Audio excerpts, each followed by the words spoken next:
नमस्कार दोस्तों, स्वागत है आपका मेरे यानी भरतलाल चौहान के यूट्यूब चैनल पर। फ्रेंड्स, 2 मिनट का टाइम था, मैंने कहा कुछ डिस्कस कर लेते हैं। आज मेरे पास इशू है फ्रीबीज यानी चुनावी रेवड़ियाँ, जो आजकल बड़ा माहौल चल रहा है हर स्टेट में और केंद्र में भी, कि फ्री में कुछ भी देना। तो ये कहाँ के क्या है, क्यों है, हम अगर जो भी है लोगों को तो अच्छा लगता ही है भाई, तो उस बारे में थोड़ी सी बात करेंगे। अच्छा लगता है, इसका बेनिफिट्स क्या है, और इसको जब गवर्नमेंट लागू करे तो इसके पीछे क्या क्या ध्यान रखने चाहिए, क्या इशू है, ये सब पर अभी चर्चा करेंगे।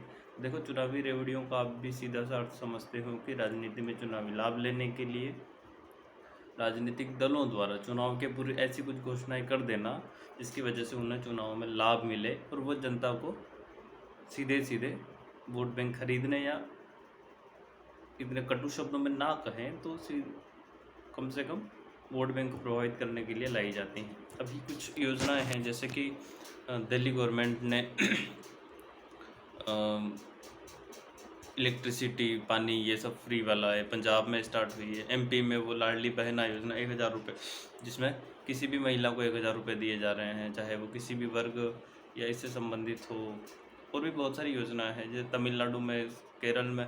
ये साउथ से ही ट्रेंड स्टार्ट हुआ है, ये कोई नया ट्रेंड नहीं है और काफ़ी पुराना है। अब बात आती है कि इन योजनाओं का सार्थकता क्या है। तो यार, पॉजिटिव वे देखें तो सच में इनके कुछ तो कुछ बेनिफिट तो है ही। जैसे अगर मध्य प्रदेश में लाडली बहना योजना के तहत अगर हर महिला को 1000 रुपये दिए जाते हैं, तो वो कहीं ना कहीं बेटर यूज़ करेगी, क्योंकि महिलाओं, गुड मदर हाइपोथेसिस कहती है कि महिलाओं में पुरुषों की अपेक्षा बच्चों के स्वास्थ्य, शिक्षा एवं उनके पोषण पर खर्च करने की पॉसिबिलिटी ज़्यादा होती है। तो कहीं ना कहीं ये फैमिली की क्वालिटी ऑफ लाइफ को बेटर करेगी ही करेगी। दूसरा ये है कि चूँकि पुरुष को ही प्रायः ग्रामीण समाज में देखा जाता है कि वह नशा और इन सभी प्रवृत्तियों में लिप्त पाया जाता है, किंतु महिलाएं कहीं भी आपको, मतलब क्या कहूँ मैं, चौराहे पे बीड़ी पीती हुई नहीं दिखेगी, या फिर कहीं ताश खेल रही है, या ऐसा इन चीज़ों में वो नहीं पड़ती हैं। वो अपना काम, या परिवार में अगर पुरुष नशेड़ी भी है, मैंने खुद देखा है, ऑब्जर्व किया है, तो महिलाएं अकेली मजदूरी करके घर चलाती है। तो उनके लिए 1000 रुपये एक महीने में सपोर्ट होना बहुत बड़ी बात है। तो ये स्कीम कहीं ना कहीं उन लोगों को बहुत ज़्यादा बेनिफिट करेगी, जो ग्राउंड लेवल पर है, ग्राउंड लेवल पर जो महिलाएं हैं, एकदम ज़मीनी स्तर पर हैं, उनको हेल्प करेगी। तो ये तो बेटर है। अब देखें, अगर गवर्नमेंट की ये फ्री बीज में 100 जो यूनिट्स हैं इनको फ्री मिल रही हैं, तो ये भी बेटर है। क्योंकि यहाँ दिल्ली में ना 2 दिल्ली है। आधी दिल्ली तो क्या कह सकते हैं, वही लुटियन, और आधी दिल्ली लुट गई, वही मामला है। अभी जो पानी भरा है ना, वो लुट गई में भरा है।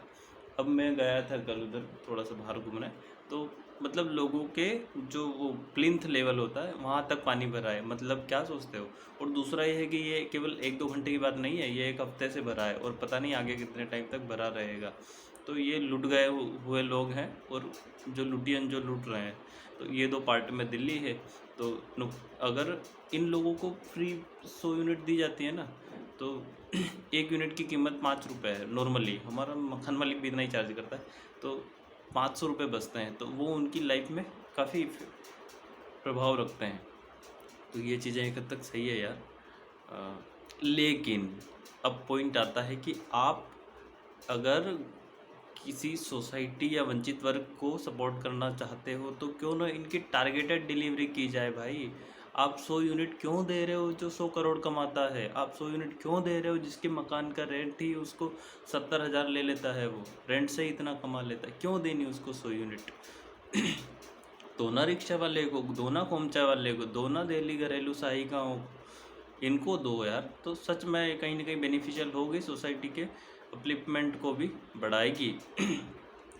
अब देखते हैं कि इन अब इनका थोड़ा सा इकोनॉमिक पर्सपेक्टिव पर मैं आता हूँ, कि अगर आप इनको दे रहे हो तो आपको पता है कि ये सीधे सीधे जो छोटी छोटी चीज़ें हैं उन पर खर्च करेंगे। अगर महिलाएं बच्चों पर खर्च करती है, वो पेन पेंसिल रबड़ कापी किताब पे खर्च करेंगे।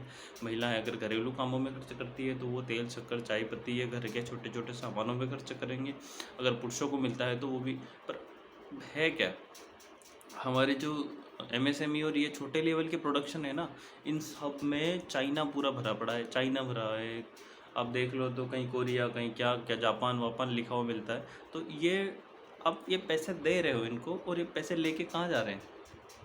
केवल आपको 500 रुपये में से मान लो 50-60 रुपये, मैक्सिमम 100 रुपये टैक्स मिल गया, 400 रुपये बाहर गए। समझ रहे हो?